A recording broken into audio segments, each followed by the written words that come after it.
Contribution du Rassemblement des Républicains. Est-il possible de se réconcilier sans avoir une pensée compatissante pour tous ceux qui portent à jamais sur leur corps et dans leur âme les stigmates des sévices, des brimades, des tortures et des viols? Non, assurément. Chers frères, chères sœurs, pour une fois que nous avons l'occasion de nous adresser à tous nos compatriotes, n'attendez pas de nous que nous nous érigions en donneurs de leçons ou en procureurs. Non pas qu'il n'y ait rien à dire. Les contre-vérités, les manipulations, les accusations faciles, les malveillances, les procès d'intention, les faux, sont le lot quotidien du RDR. Parti régional, parti islamique, parti violent, que des clichés n'a-t-on pas utilisés? Que de raccourcis n'a-t-on pas empruntés pour diaboliser le RDR? Dieu merci, le bon sens et la vérité finissent toujours par l'emporter sur ces jeux politiciens reposant sur l'art du renversement dialectique qui fait de la victime le bourreau. En effet, bien que né à Dimboko, en Côte d'Ivoire, le 1er janvier 1942, de père et de mère ivoiriens, bien que cela soit su de tous, particulièrement de la classe politique ivoirienne, le souci de conquête et de conservation du pouvoir en dehors des règles démocratiques continue de présenter, contre toute logique et sans la moindre tenue, notre président, le docteur Alassane Dramane Ouattara, comme un étranger. Nous sommes convaincus que le rétablissement définitif de notre président dans ses droits civiques et politiques, donc son éligibilité à toutes les élections, est une condition indispensable au renforcement de l'unité de la nation ivoirienne. Contribution du mouvement populaire ivoirien. On parle du Premier ministre Dramane Alassane Ouattara. Il était Premier ministre. Quand il était Premier ministre, est-ce qu'il était burkinabé? Ça c'est un. Deux, comment concevoir un étranger à constituer un parti politique et qu'on aille même à l'investiture avec des délégations différentes de tous les partis politiques de Côte d'Ivoire et l'investir? Donc pour nous, au mouvement populaire ivoirien, Alassane Dramane Ouattara est bel et bien ivoirien. Pour nous-mêmes, le problème était résolu. Puisqu'il a un parti politique, nous y sommes tous invités. Même le FPI a amené une délégation très forte. Ce jour-là, moi, j'avais envoyé que 15 personnes. Ah oui, oui, oui. Et on dit que le monsieur n'est pas ivoirien. Et encore quelque chose de surcroît. On organise des groupements politiques. Pour moi j'y étais. On forme un front républicain avec qui? Un étranger, donc on se contredit.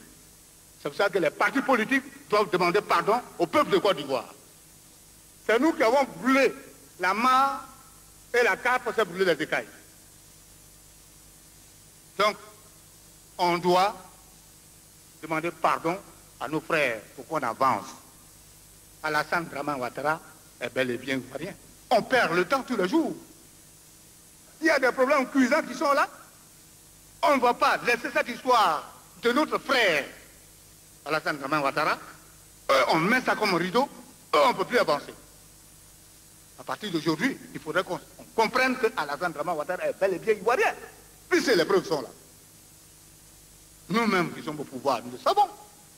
Parce que c'est la classe politique, l'opposition qui est au pouvoir. Mais ce que je vais dire à mon frère président, il faudrait qu'il ait l'humilité. Il faudrait qu'il le pardonne.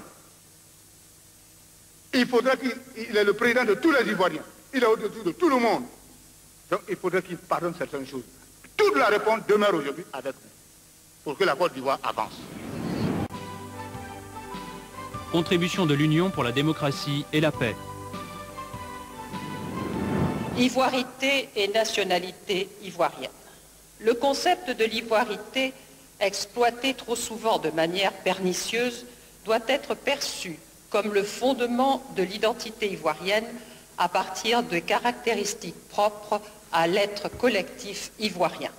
Entendu ainsi, le concept d'ivoirité nous permettra de définir ensemble un idéal commun duquel il nous sera possible non seulement de puiser à tout moment les solutions à nos problèmes, mais aussi les moyens de redonner un nouvel élan à la solidarité nationale.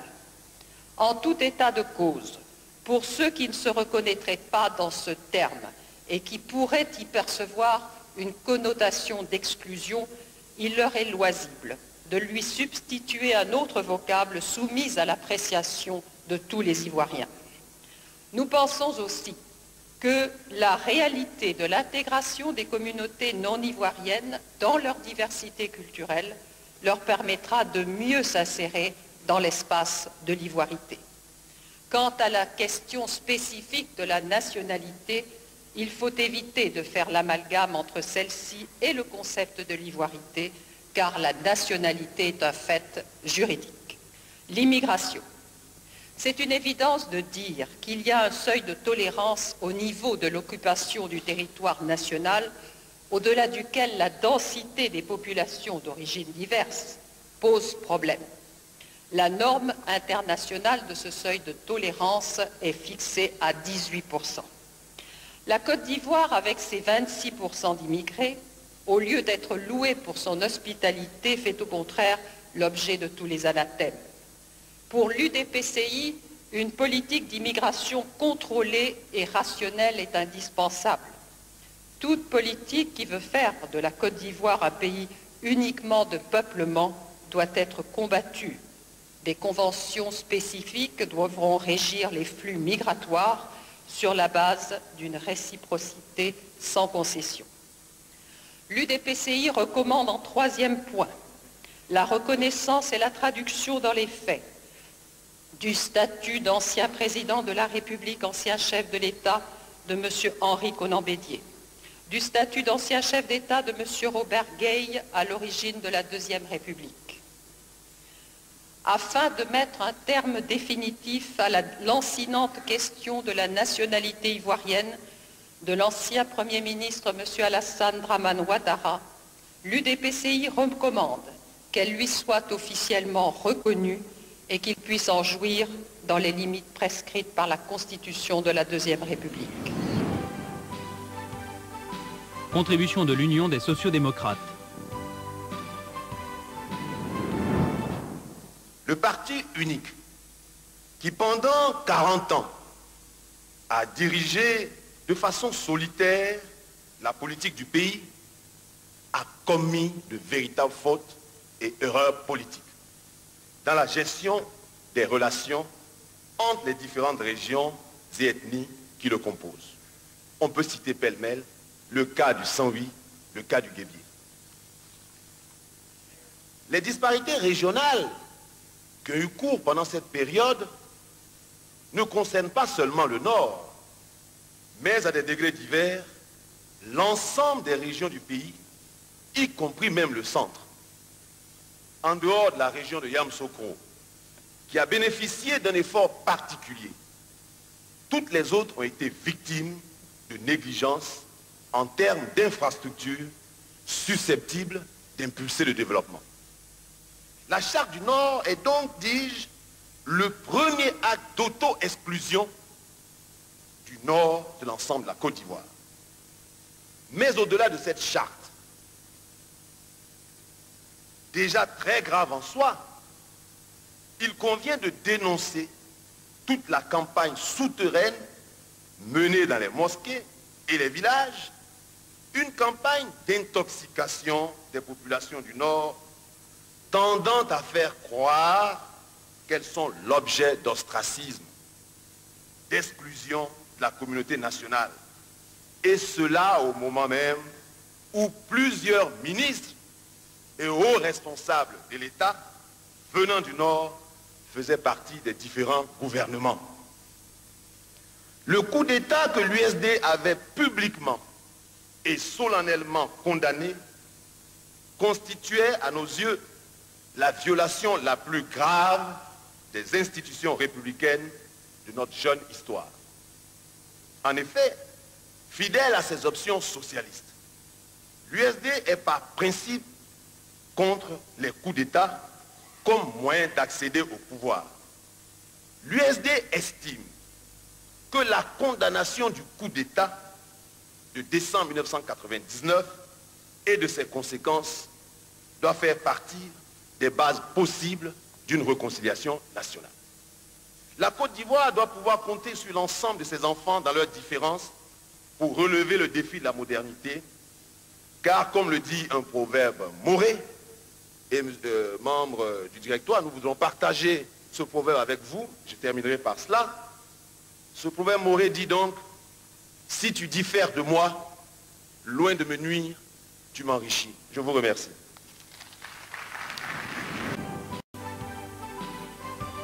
Contribution du député indépendant de Bako.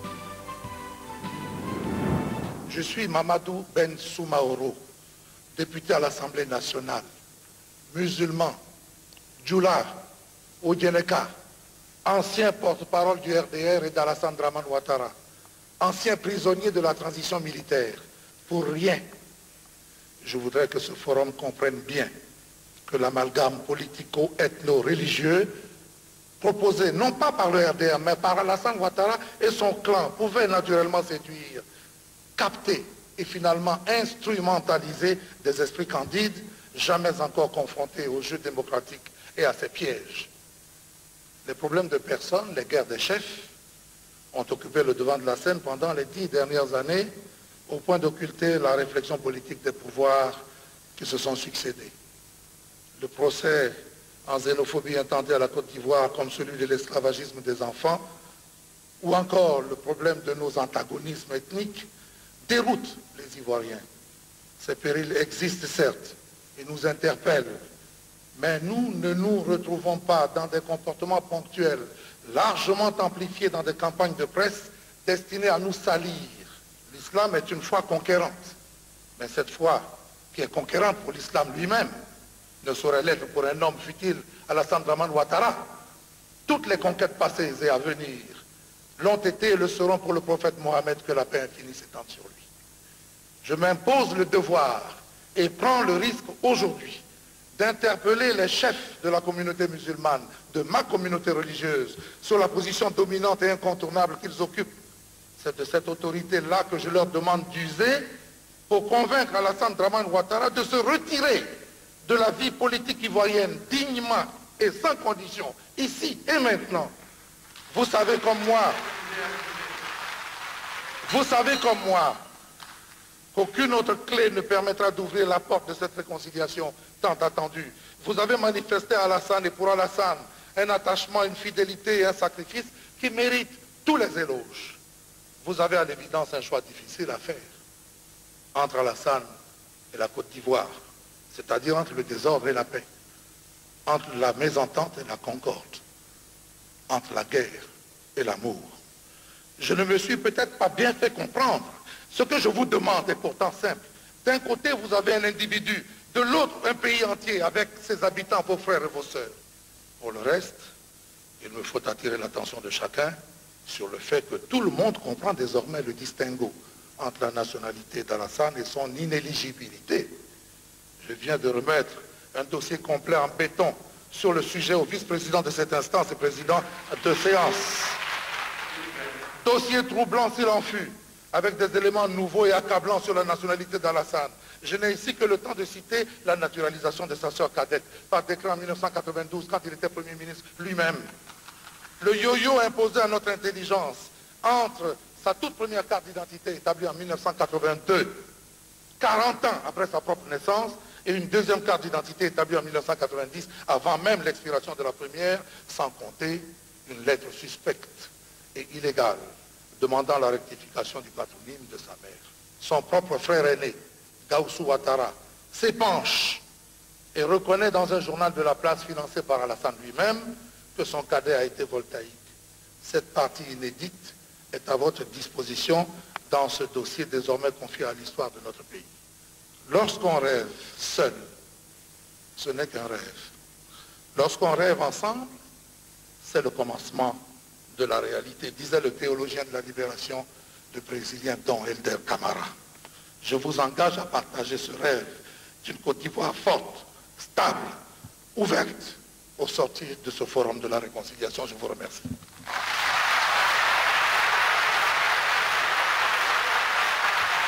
Merci, monsieur le député.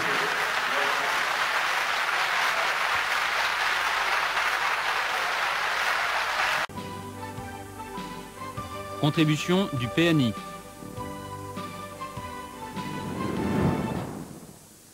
Pour moi, il faut dissocier le problème Alassane au problème de l'ensemble des Ivoiriens. Nous avons besoin de nous réconcilier parce qu'on était divisés sincèrement. On dit, tout le monde dit, on vivait dans la paix, on avait ceci et cela, mais beaucoup de jeunes ignorent qu'il y a eu des coups d'État. Il y a eu des coups d'État. Depuis, je vous dirais, depuis 1959. Donc il faut séparer les affaires, sinon l'affaire Alassane Ouattara, au problème des Ivoiriens. Alassane que j'aime très bien parce que quand nous nous voyons, on est content de se voir. Eh bien, dans son cas précis, il est responsable. Alassane doit venir s'excuser. Parce que, même si Alassane est ivoirien, tous ceux qui vivent ici ne sont pas ivoiriens. On parle de 26%. En tenant compte des statistiques des ambassades que nous connaissons ici, pour ne prendre que même le Burkina, ils sont 4 millions.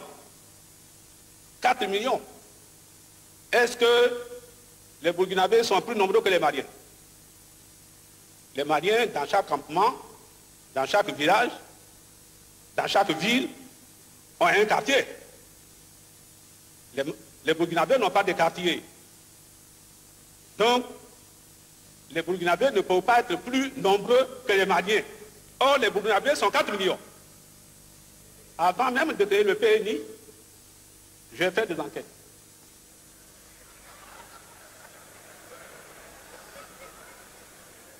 J'ai fait des enquêtes.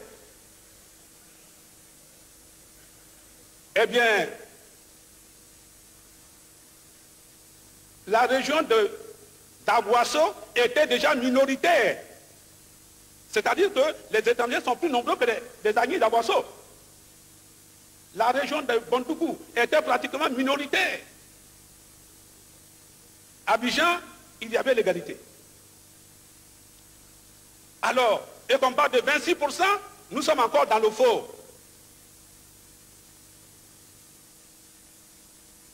On a naturalisé entre Daloa et Goiffré près de 15 000 personnes, paraît-il, en groupe.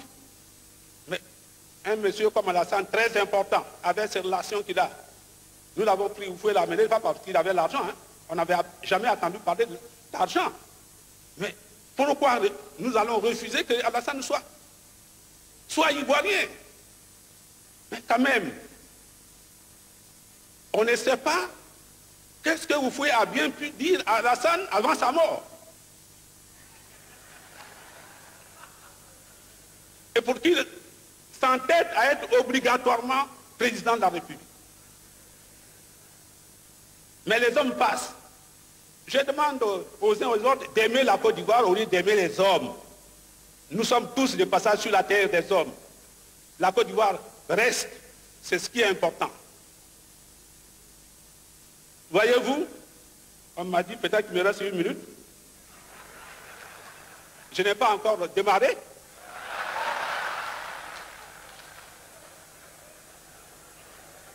Parce que je suis contre le forum. Parce que vous ne pouvez pas demander à Dobré de présider une réunion de réconciliation. Ce n'est pas possible. Il sait de quoi je parle.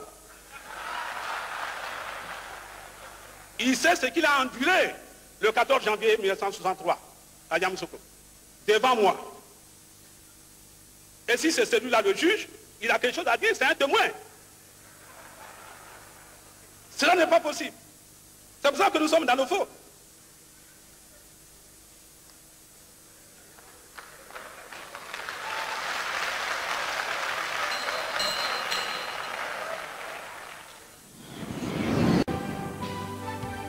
Contribution de l'Union nationale pour le progrès.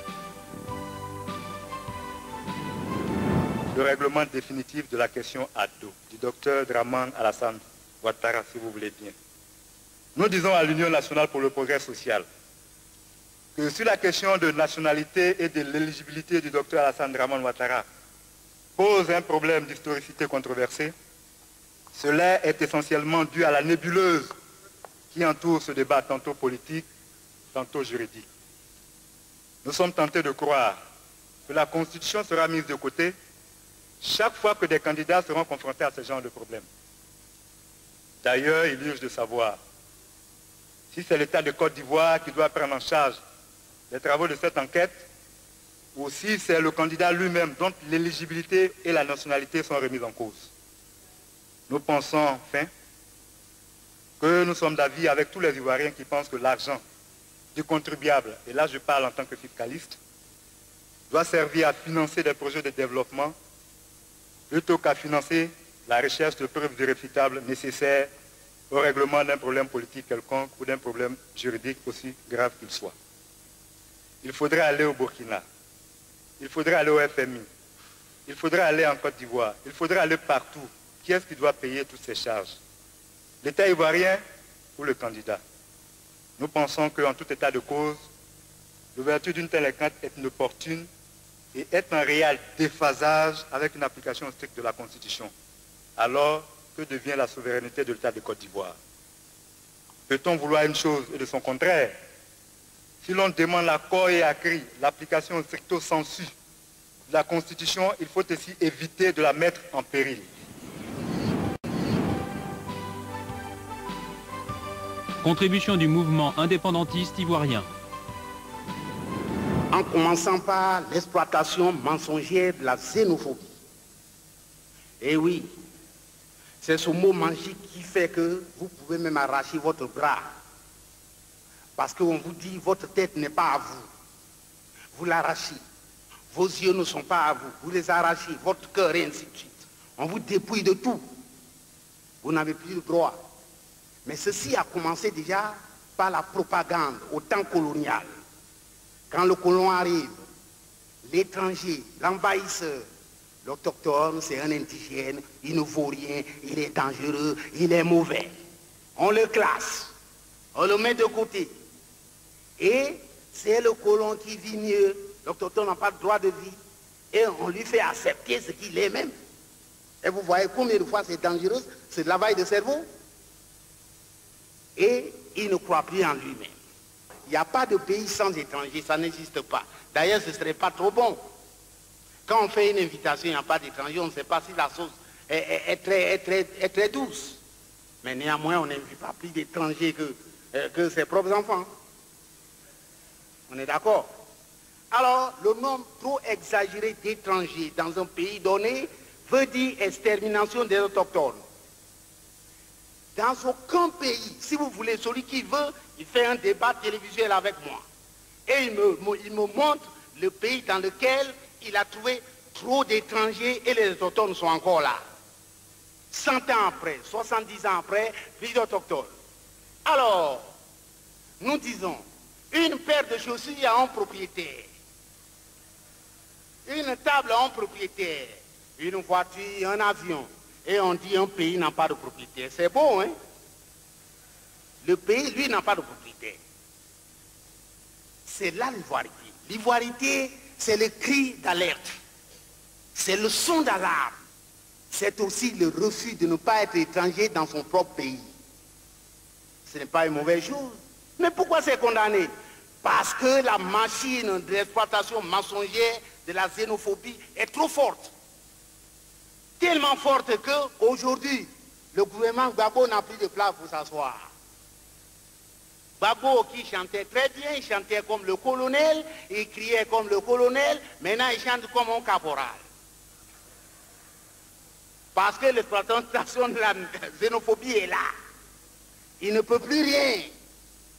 Il dit, tiens, le port d'Abidjan, c'est à vous tous, venez prendre. Mais il oublie qu'à Dakar, le port était pour nous tous. Mais pourquoi on va là-bas pour prendre? Présentement, nos gens veulent manger. C'est comme si vous avez 2 personnes dans votre maison. Vous avez un enfant, mais vous acceptez même 10 personnes. Et puis, curieusement, votre femme devient féconde. Vous avez 12 enfants. Alors, mais écoutez, vous allez garder toujours les gens, vous allez leur dire, mais écoutez, sortez. Ils vont dire, vous êtes xénophobes. On parle de Dougou. Mais pourquoi des Dougou? Les Maliens viennent dans un endroit donné, ils créent leur village. Mais un Nordique n'est pas malien, il vient, il reste avec moi. Il vient, il ne va pas habiter dans les Dougou. Parce qu'il sait bien qu'il y a des frontières, on se connaît déjà. Moi j'ai des amis au nord, mais pourquoi il va habiter dans les Dougou? Pourquoi faire là-bas? Donc c'est lui-même qui crée une exclusion. Donc chacun avait peur. C'est ce que vous avez appelé la paix. Il n'y avait pas de paix, mon cher ami. Il y avait la peur. On avait peur, on ne pouvait rien dire, donc de telle sorte que vous faites surnommer un peu partout. Parmi les Baoulés, on l'appelle Ngakwang, bien Ngassi. À Loué, on l'appelle Dagobert. Chez les Akés, ils l'appellent Yapi. Quand ils voulaient parler d'Oufoué, on disait Yapi. Pour ne pas être attrapé. Alors ça, si vous parlez, il y avait la paix, il n'y a aucune paix. Il y avait une peur. Si nous sommes tous là, parce que ce qui est à vous, si on vous arrache, c'est dangereux, c'est pas bon. Si vraiment, nos frères du Nord savent mieux que moi, qu'Alassane Ouattara est ivoirien. Si le RDS sait qu'Alassane Ouattara est ivoirien, et les Français aussi, parce qu'ils ont leurs mains dedans, est ivoirien, vraiment, là nous sommes d'accord, s'il impose, vraiment nous ne pouvons qu'à applaudir à 10 mains. Mais s'ils savent qu'il n'est pas ivoirien, et que par la force des choses, ils sont en position de force, parce que l'exploitation de la mensongère de la xénophobie fait que tous les autres Ivoiriens ont peur, qui veulent profiter de ça, l'imposer. Je dis que ce n'est pas bon, parce qu'il faut à tout faire aujourd'hui, nous voilà, de ne pas créer d'autres situations incontrôlables. Contribution des députés, solidarité. Si nous nous en tenons au contenu de toutes les interventions qui nous ont précédées, force est de reconnaître que ce qui nous divise est bien la question de la nationalité et de l'éligibilité d'Alassane Dramane Ouattara, président du RDR. En ce qui concerne son éligibilité, il semble que toute la classe politique, les médias, l'opinion se focalisent sur l'article 35 de la Constitution, qui stipule que le candidat à l'élection présidentielle, et je cite, ne doit s'être jamais prévalu d'une autre nationalité. Cette disposition souffre d'une dangereuse ambiguïté dans la mesure où le sens à donner au terme se prévaloir est susceptible de plusieurs interprétations d'égale valeur et qui ne s'excluent pas les unes des autres. Par ailleurs, s'agissant d'une loi adoptée le 1er août 2000, en vertu du principe universel de non-rétroactivité de la loi, est-il intellectuellement et moralement honnête de l'opposer à un citoyen pour des actes posés 20 ans auparavant, alors qu'il est admis par tous que la loi ne dispose que pour l'avenir? À la lumière de ces observations simples et objectives, et surtout ces faits réels et non contestés à ce jour, le groupe parlementaire Solidarité voudrait humblement inviter toutes nos sœurs, tous nos frères ivoiriens à laisser tomber les passions et que cessent les tensions inutiles qui nous divisent, afin qu'ensemble, dans la paix et la justice, nous puissions nous tourner vers la résolution dans la solidarité des nombreux vrais problèmes qui nous attendent. Contribution du Front socialiste pour l'indépendance et la liberté.